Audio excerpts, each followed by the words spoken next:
हर आदमी का एक विषय है, लेकिन जो महिला का इज्जत नहीं करता है वो जिंदगी में नेतृत्व कैसे कर पाएगा दुनिया का। महिला ही समाज की सबसे बड़ी आईना है भाई। महिला नहीं होती ना तो आप बेटा पैदा ऐसे ना शुभम पैदा होते ना खेसारी लाल यादव पैदा होते। दोस्तों, सबसे पहले आप लोग हमारे हिट मशीन वाला वीडियो देख चुके हो। अगर नहीं देखा है तो पहले उसे देख लीजिए। अब जरा हिट मशीन के हिट राइटर साहब को भी देख लेते हैं। जवाब माने हमनियों के जवाब दी जाए बुढ़िया चाची के भाग ना मारब त बड़ा लगी कोहना हो जे जल्दी भाग। दोस्तों, एक बात मेरी समझ से बिल्कुल बाहर है। एक तरफ वीडियो में खेसारी लाल यादव कहते हैं कि महिलाओं का सम्मान करना चाहिए, लेकिन दूसरी तरफ उनकी ही टीम का एक राइटर एक महिला के लिए जिस तरह की भाषा का इस्तेमाल कर रहा है, क्या वही सम्मान है? खैर, मुझे क्या, कहीं ऐसा ना हो कि मुझे भी लपेट दिया जाए। आपको तो खेसारी भैया का डायलॉग याद ही होगा। मेरे खिलाफ और मेरे लिए अभद्र बात अगर किसी ने भी कहा तो मैं पूरे खानदान को बाट लगा सकता। लेकिन सवाल पूछना तो बनता है। अब अगर खेसारी भाई की टीम के हिट राइटर अखिलेश कश्यप इतनी रंगदारी दिखा रहे हैं तो चलिए थोड़ा पुराना इतिहास भी याद कर लेते हैं कि असली रंगदारी किसे कहते हैं।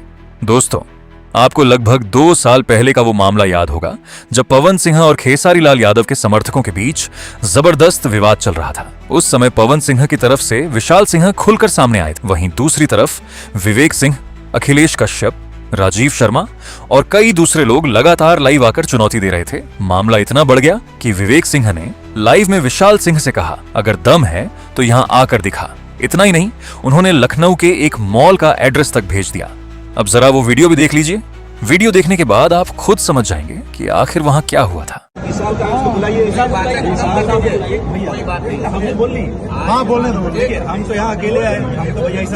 जिस अंदाज में लाइव पर बातें की जा रही थीं, जमीन पर वैसा कुछ भी देखने को नहीं मिला। बाद में वही विवेक सिंह शांत नजर आए और पूरा मामला लोगों ने अपनी आंखों से देखा।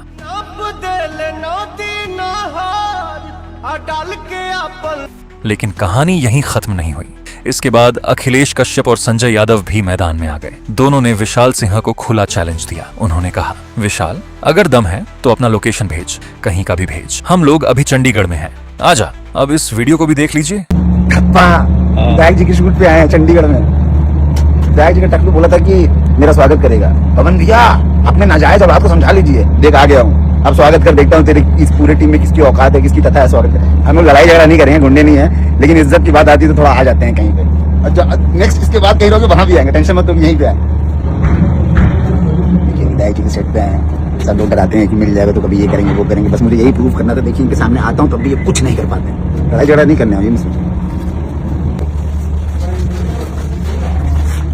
दिखा दीजिए, दिखा दीजिए,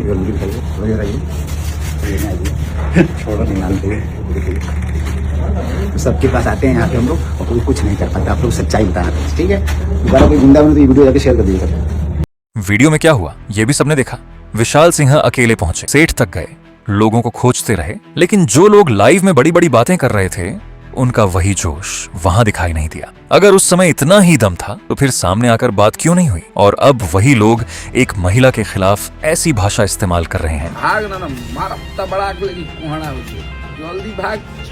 उसकी बेटी तक को बीच में ला रहे हैं। यही सबसे बड़ा सवाल है। आप लोगों को पंकज वाला मामला भी याद होगा। जब किसी ने खेसारी भैया की बेटी के बारे में गलत बोला था तब पूरी टीम आग बबूला हो गई थी। उस समय कहा गया था कि परिवार और बच्चों को विवाद में मत लाओ। तो आज वही बात दूसरे के परिवार पर लागू क्यों नहीं होती? अगर अपने परिवार के लिए सम्मान चाहिए तो दूसरे के परिवार के लिए भी वही सम्मान होना चाहिए। यही असली संस्कार होते हैं।